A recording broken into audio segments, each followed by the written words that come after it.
welcome to today's almost daily devotional. We're continuing in the book of Acts. We're in chapter 23. We only have 5 chapters left to go, so we will finish Acts this week. Next week, we're going to move on to talking about what Christian hope looks like. What does it mean to be a hope-filled person if you're a Christian? And to what do we rely on for that hope? But in the meantime, we're talking about Paul. This is Paul. He has been arrested by the Roman people, by the Jewish authorities, and taken to the Roman authorities to be punished. But the Roman authorities say there's nothing wrong with him. He didn't do anything wrong that the state could punish, so that he's back in front of the Jewish council. And they say, knowing that some of them were Sadducees and the others Pharisees, Paul exclaimed in the council, "Brothers, I'm a Pharisee and a descendant of Pharisees. I am on trial because of my hope in the resurrection of the dead." These words aroused a dispute between the Pharisees and Sadducees, and the assembly was divided. This is because Sadducees say there's no resurrection, angel or spirit, but Pharisees affirm them all. Council members were shouting loudly. Some Pharisees who were legal experts stood up and insisted forcefully, "We find nothing wrong with this man. What if an angel or a spirit has spoken to him?" The dispute became so heated that the commander feared they might tear Paul to pieces. He ordered soldiers to go down and remove him by force from the market. Then they took him back to the military headquarters. The following night, the Lord stood near Paul and said, "Be encouraged. Just as you have testified about me in Jerusalem, so too you must testify in Rome." So Paul is facing the same trouble that Jesus faced in Jerusalem.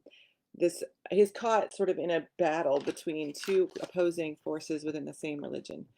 The Pharisees and the Sadducees are arguing amongst themselves about what their scripture means. And so the people who are involved, Paul and Jesus, are caught in the middle of a battle that doesn't really have anything to do with them. It doesn't have anything to do with Christianity. It was a argument over Jewish tradition and laws. And my mother always told me that you could remember the difference between Pharisees and Sadducees because the Sadducees were sad, you see. They were very locked down, very strict, very, you can't do anything. You can't, you have to follow the rules and you have to they were just very into being punishing, self-punishment almost. And the Pharisees saw much more opportunity for God's Spirit to move, God's Spirit to act. Now, they weren't that crazy. You notice the legal experts, the Pharisees had legal experts, so they were still grounded in tradition, in the Bible, in faith, in their scriptures. But they saw possibilities. They saw more possibilities than the Sadducees did. And yet neither one could recognize the truth of what Paul was saying, which is the resurrection of the dead. They were so wrapped up in legalism and what does this word mean and what does this sentence say and is this verse interpreted this way and all these arguments amongst themselves that they totally missed the new hope that God had offered. They totally missed the new message that Paul offered that said there's more to this faith than what arguing over one word or arguing over 2 sentences in a chapter mean. It's bigger than that. The Christian faith is founded in the resurrection from the dead. It's founded in the resurrection from the dead of things that are literally dead from earth, things that no longer exist on the earth.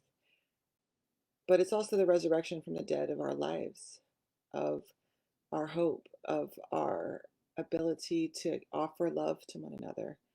The resurrection from the dead of our own loneliness, our own anxiety, whatever it is that's causing us to feel dead at any given time. Christianity offers us hope.